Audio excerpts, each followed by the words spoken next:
And we're live. And we are live. Welcome to Spoken Openness. This is... Oh! Whoa! Hey, whoa! Let's take that What is again. happening?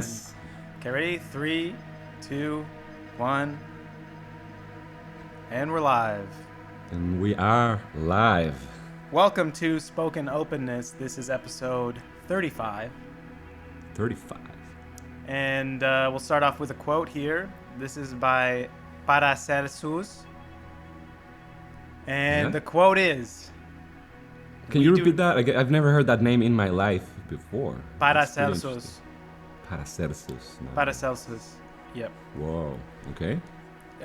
So this is the quote. It is, "We do not know it because we are fooling away our time with outward and perishing things, and are asleep in regard to that which is real within ourself." What does that even mean? I'll say it again. I'm not too sure. Please. I think we need to read the quote like 5 times. I didn't read this before reading it out loud, but I think that it's cut off. I think that the start of it is gone. Maybe I should search it real quick. For sure. Let's. Because we're worried about accuracy with quotes in this podcast. No, this is how it starts. That's how it starts. So the quote is, I'll say it again. Mm-hmm. "We do not know it because we are fooling away our time with outward and perishing things, and are asleep in regard to that which is real within ourselves." So I'm not too sure what the "we do not know it because we are fooling away our time with outward and perishing things." Okay, so he's saying, but he knows it. He's saying this makes sense. So he's saying we don't know it, but he knows it. I've grasped it. Okay, I think what it's okay. I have a feeling that I have, and like every single Enlighten time. us, brother. No problem. So we do not know it because we are fooling our time. So that's the point. Is we're so blinded by our focus on outward and perishing things, material goods. We're distracted. Distractions. Yes. Okay? We're so embedded in that we're not conscious of what's happening because it's just blinders. We have blinders on, and I'll repeat the fact that we are fooling our way. So it's not that we're just distracted, but we're being foolish, because what's really happening is what is real within ourselves. And I believe that it can be connected to the McKenna idea of the felt sense of direct experience, which is the notion of your immediate your immediate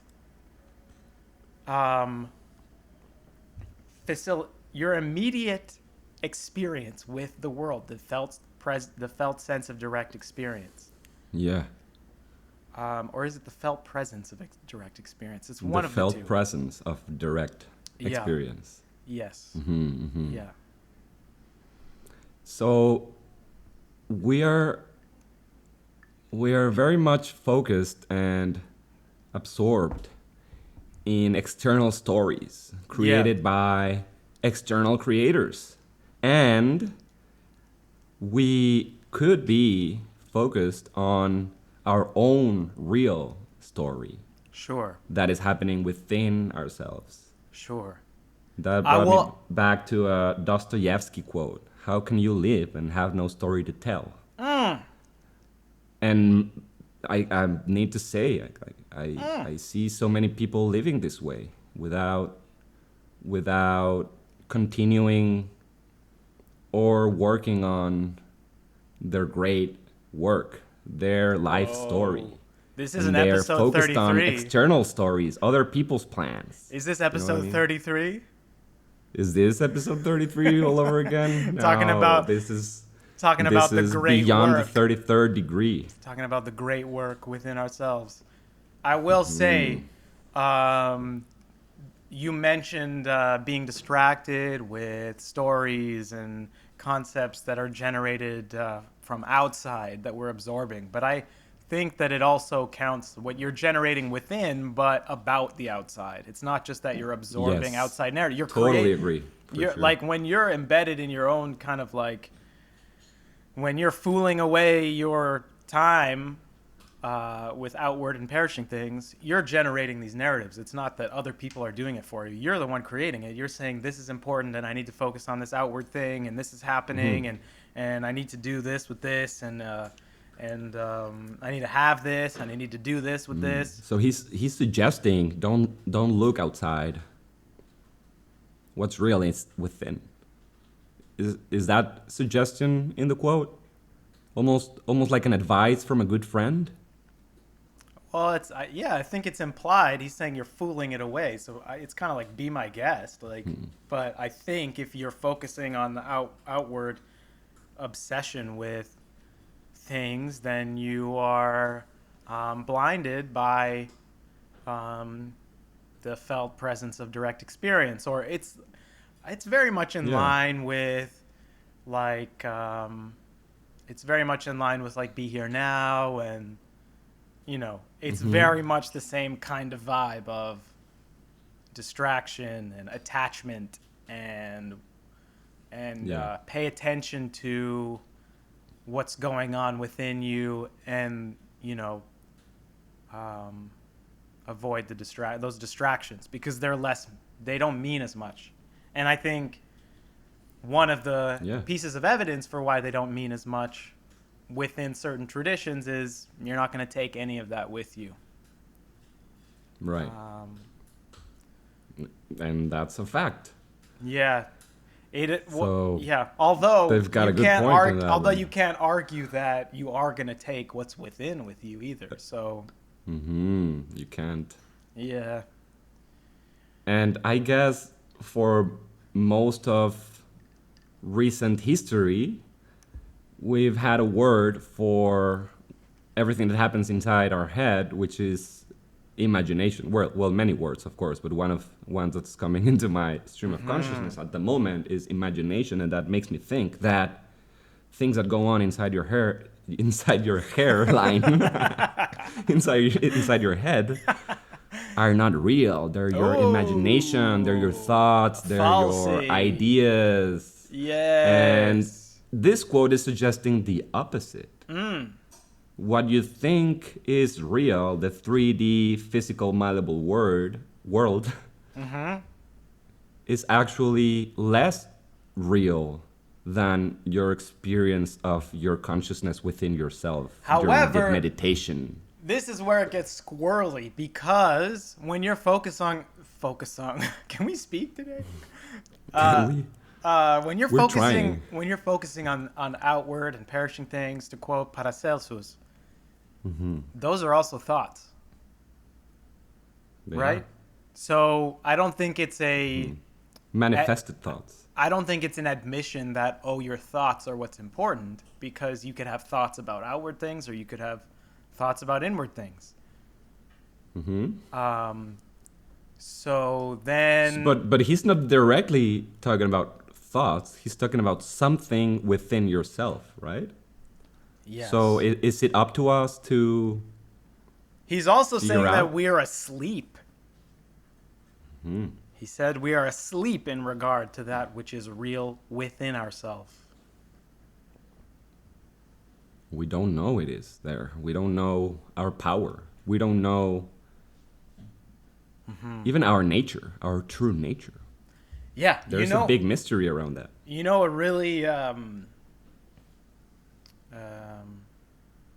don't even know how to phrase this, but like Wim Hof is a great example of someone who is like, we've generated what we think a human being is, and we've made measuring tools on max oxygen saturation, and we've set these limits for our instruments to test only to a certain limit and assume that that's the max because we've determined that that's what people are capable of. And he's like, look, I wanted a cold water. I do this breathing thing and I can fight virus and I can and I can make my temperature change at will, and I can sit in ice for like a really long time, And I can teach you how you and can I can do teach it. you how to do that. And Yeah. it's like, I was within, that's their whole, Mm-hmm. his whole like school thing is like, what, inner fire or whatever. It's like, it's within you, and Mm-hmm. you can find that, and you can use it. Yeah. I think that would be a great example of someone taking this quote into practice. Mm-hmm. For Because sure. his main thing, and to make this parallel even closer, maybe, his whole thing is like, look, we focus on outward and like comfort, and oh, it's cold, so we need an outward solution. We need a blanket, or I'm Mm-hmm. uncomfortable, so I need to make myself comfortable with outward Turn the things. heat on. Turn the heat Yeah. on, and our whole lives, or lots of our life, we're focused on the amelioration of suffering through outward acquisition. Acquisition. Yes, we You are. know? We need it. Yeah. Because because I think it's very natural to think that something external is going to solve the problem, because in many cases it does. It does. Yeah. I don't Yeah. think that and then our messaging and advertising and the Ben Bernays, or that's not what his name is. Bernays. What's his Alan? first name? Is it Alan? Ben Bernays. I'm just making up people's first names. My guess is Alan. Edward? Alan Bernays? I gotta look this up real quick The because we again we are extremely worried about not misquoting Edward anyone. Bernays. Edward. It was Yes. Edward Bernays. Propaganda guy, right? Yeah. Yeah. Freud's uncle. Uncle, yeah. No, Freud was his uncle. Exactly. Yeah. Yeah. He took What am I saying? My his point uncle's was, ideas and Yeah, what did yeah, he yeah. do with them? oh man, Mm-hmm. oh, the things that he did with them. You know what I mean? But the point Yes. that I was trying to make was, look, yes, we're inundated with buy this to be happy, and the main switch that he made, other than public relations and like generating basically the ethos and generating the argument that everyone should be propagandized during peacetime in order to make a cohesive society.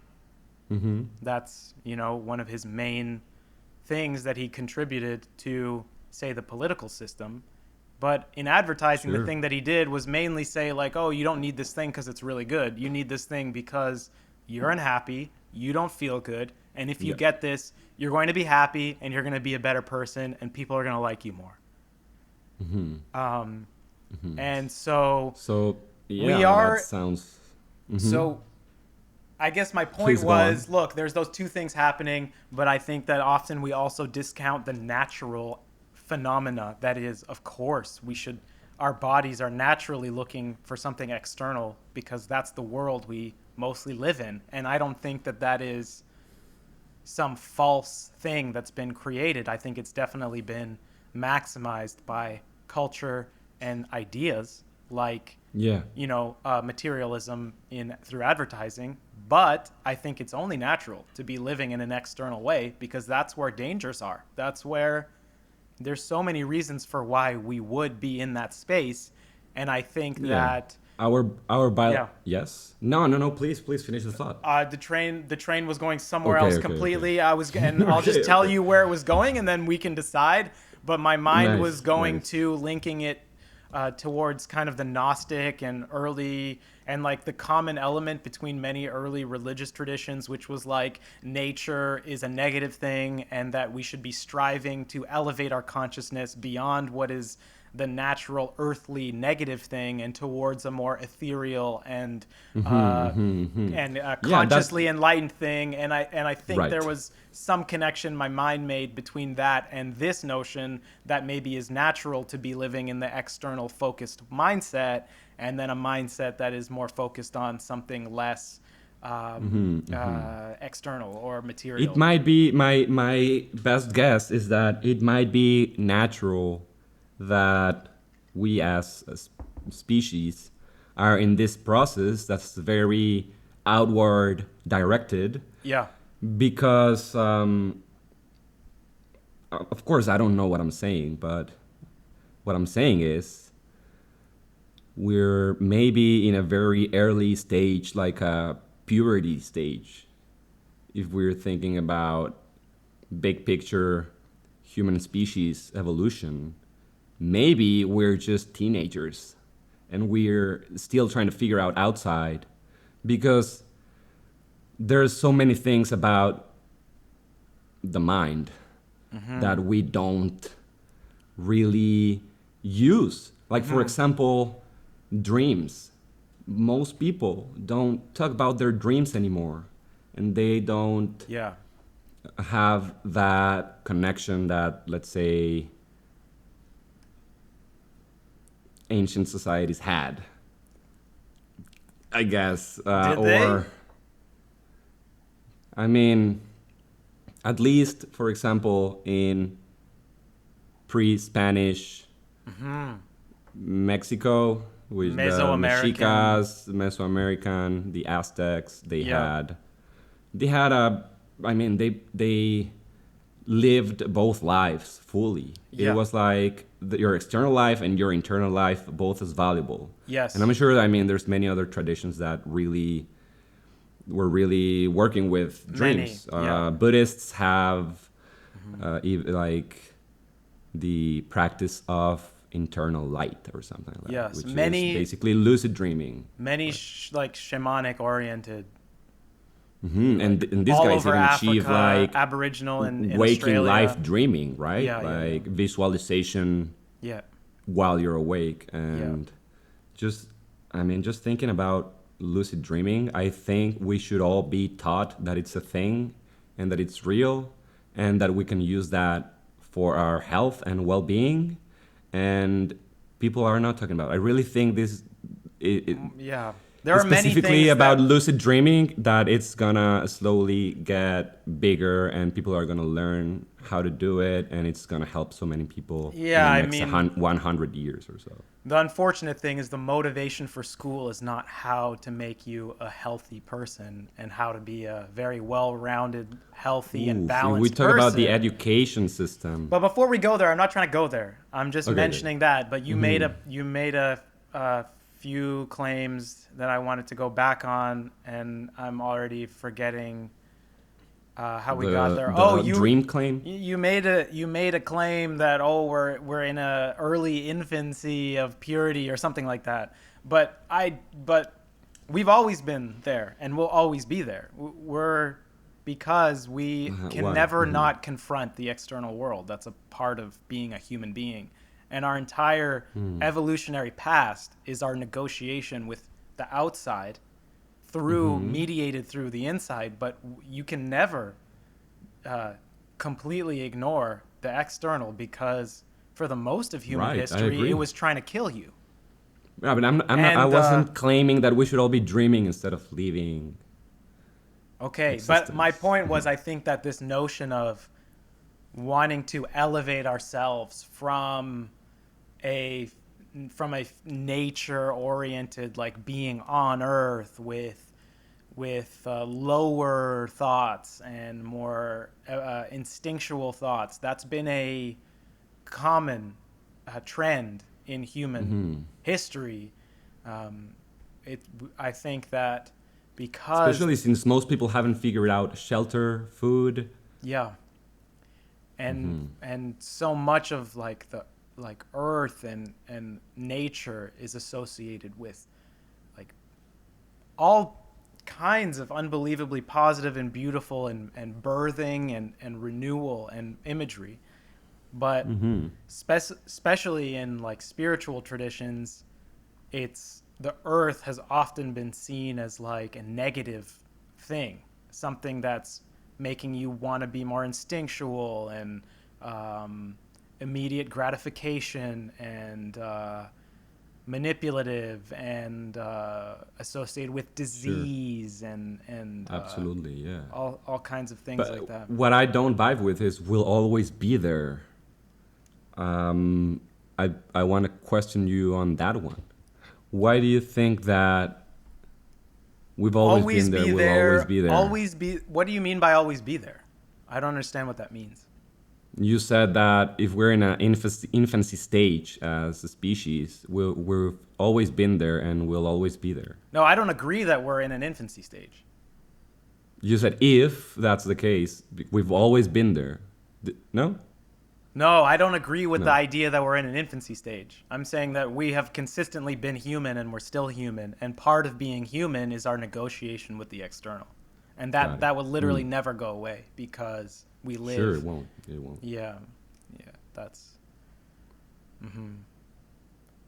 I think And we can't. I mean, it's just an idea. I'm not claiming that we are actually in an infancy stage or like a puberty stage. We have no idea, but that's just thinking that there's so many ways, real ways, practical ways that we can do better as a whole, and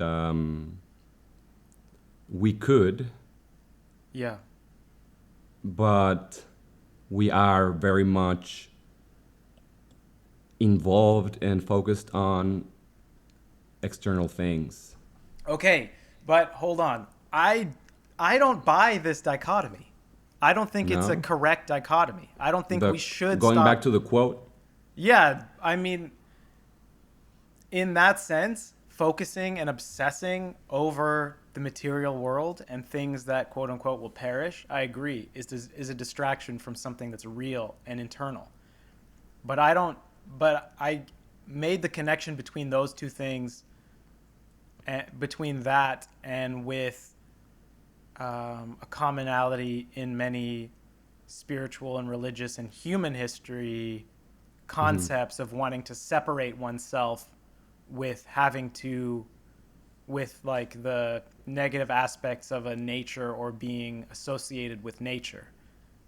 I don't think that that separation is necessarily the correct thing to aspire to. I mean, I think that's what's driving transhumanism and human computer connection. I mean, that's what's driving someone like Ray Kurzweil and people who Yeah. have their mindset directed towards merging with technology because because it's driven by that feeling of wanting to separate oneself from the negatives of nature and the external and death and disease and perishing.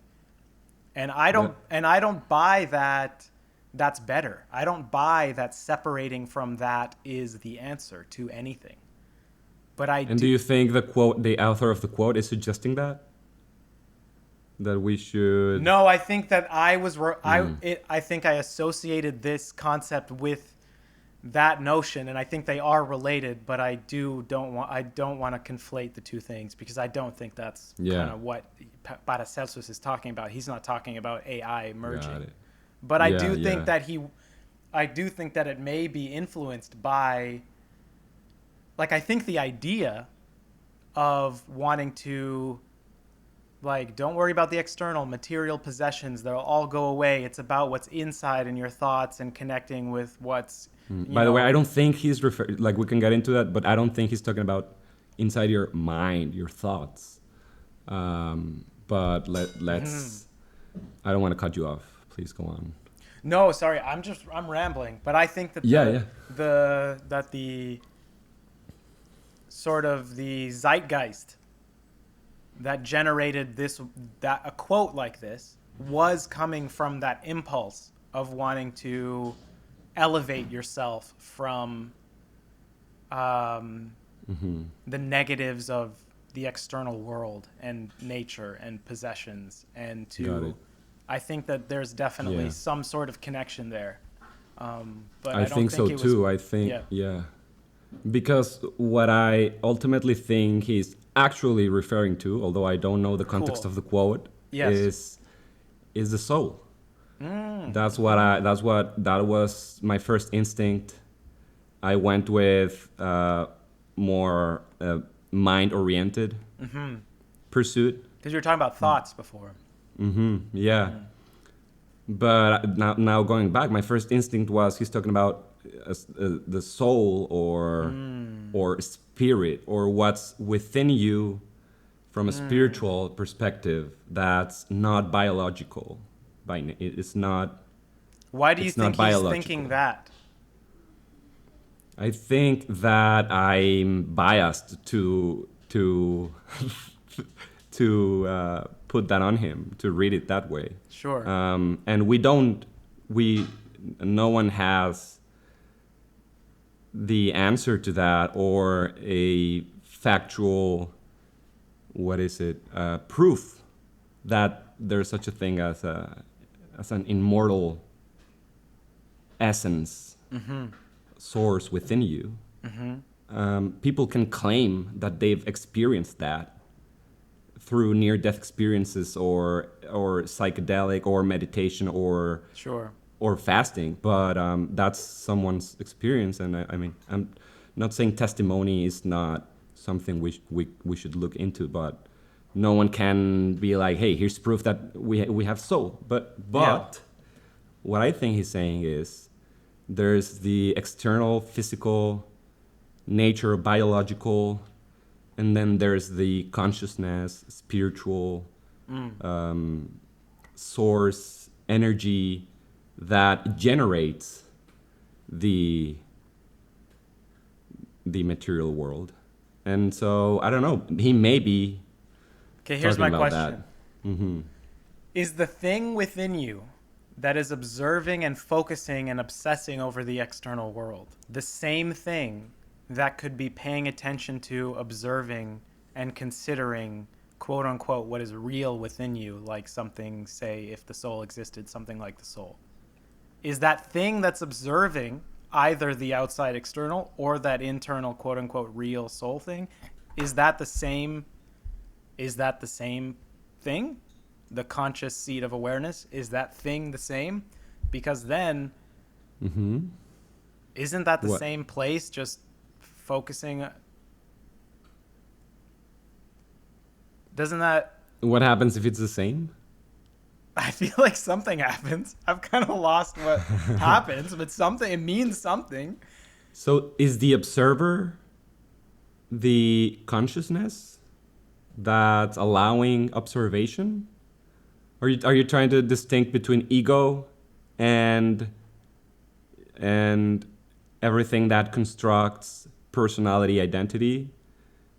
Or are we talking about an idea that there's an aspect of you that wasn't created, will never be destroyed,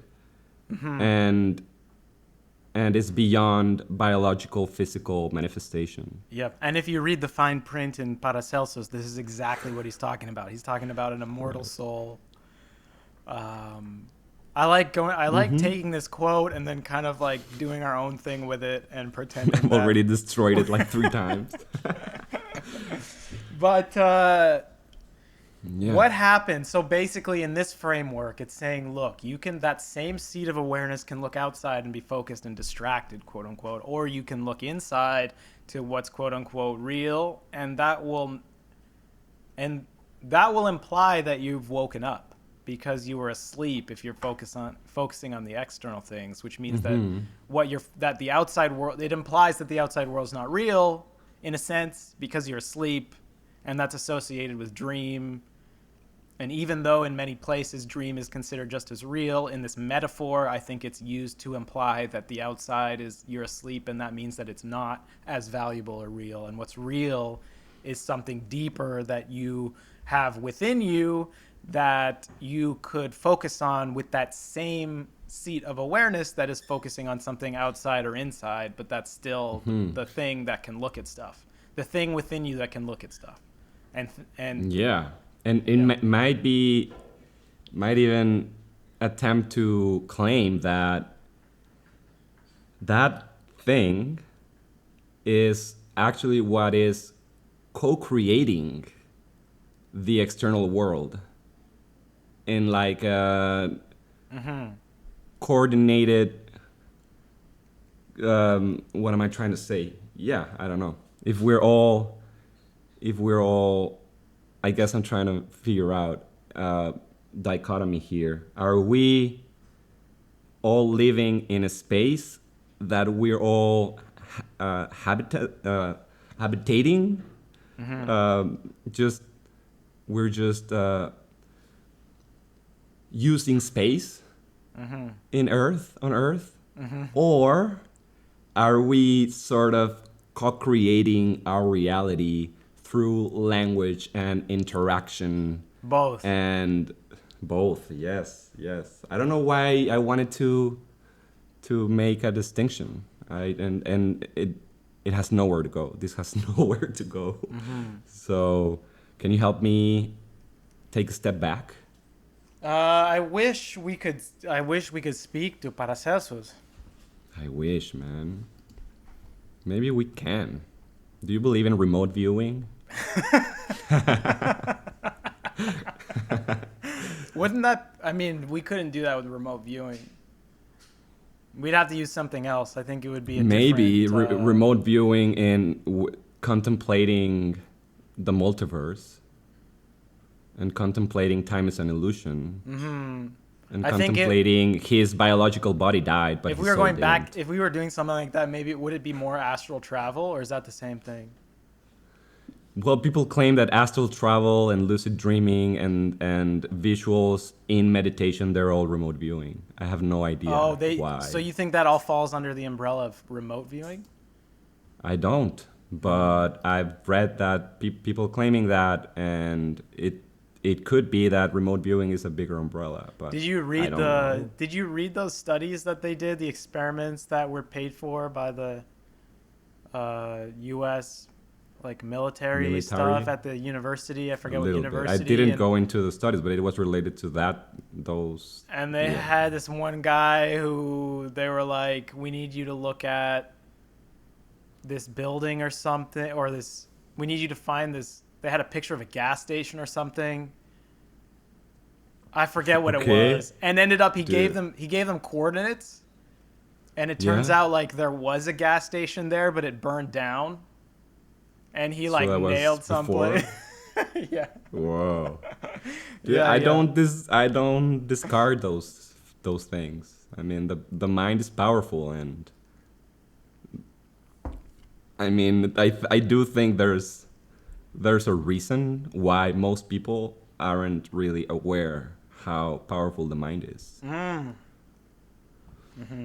But I'm not conspiratorial in any way about that. Sure. Whatsoever.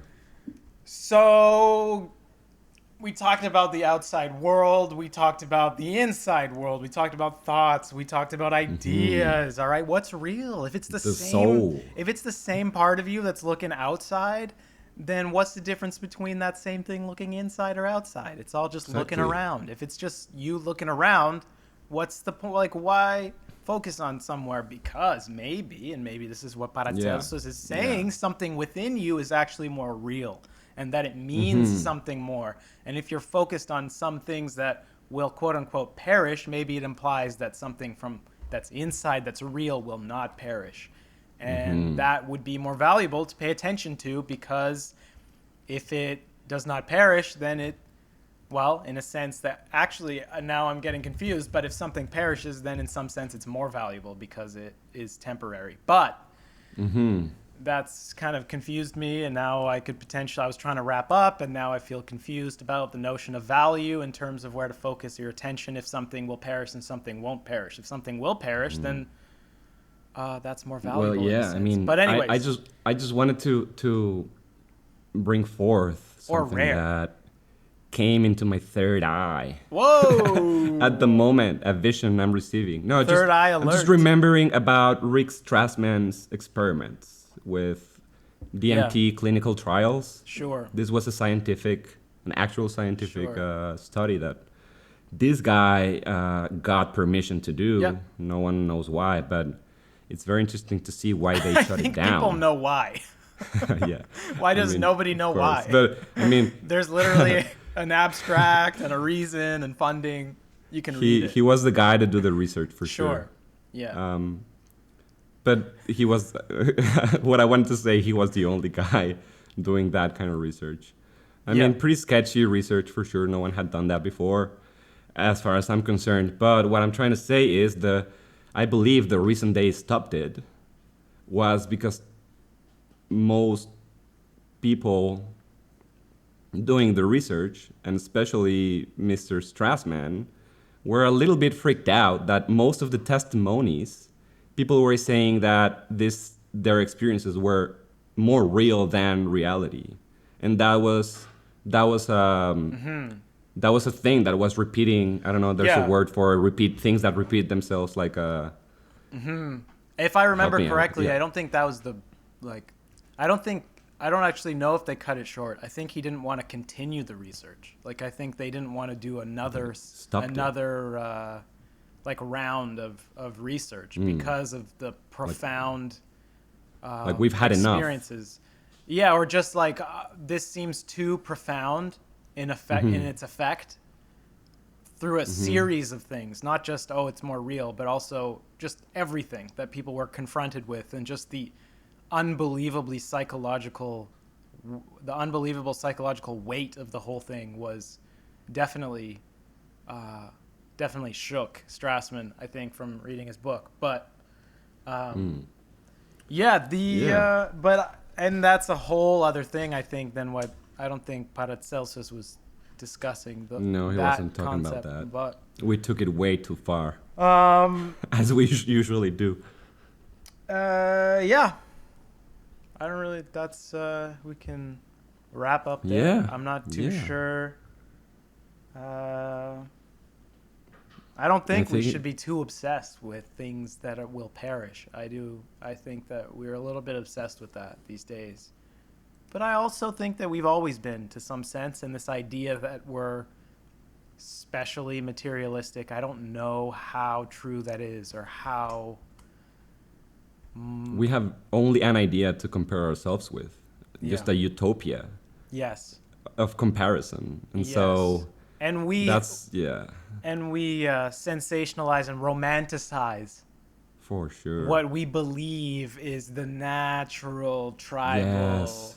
We should all be presence, lucid beauty. dreaming at night, attempting to have a Yeah. master class with Leonardo da Vinci. Perfect cohabitation with nature, and perfect harmony, and we Yeah. romanticize. I do think that's an illusion, like people wanting like a pure goodness world, because I don't know, I think with open choices and free will, evil needs to be a part of the equation. And I don't know, maybe this is another exploration on morality. Hey. Well, thanks for the convo.